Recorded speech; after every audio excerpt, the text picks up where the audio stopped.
Bom lançamento, lá na direita para Cleiton em posição legal, recolheu, dominou o bico da grande área, cruzou para a boca do gol, o toque, é gol do Ipiranga!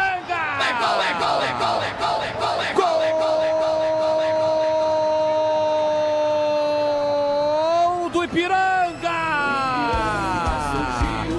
Pedro Lucas tem a 15 estampado na camisa, o Guarani deu uma vacilada, o Cleiton recebeu livre pela direita, o torcedor do Guarani reclamou impedimento, os membros do banco também, o bandeirinha não deu, o Cleiton dominou, teve a calma, a tranquilidade no bico da grande área, cruzou na segunda trave, chegou tocando de primeira Pedro Lucas do cantinho para vencer Kaique França, diminui o Ipiranga e volta para o jogo, 18 minutos e segundo tempo, tá registrado, Guarani 2, 1 pro Ipiranga, e o detalhe do gol, Breno Beretá. O detalhe é que a defesa do Guarani não pode dar esse vacilo, né? O canto direito de defesa com o Maurício Antônio e também com o Dudu, aliás, os dois autores dos gols do Guarani até agora, olha o Guarani. Herbert lança.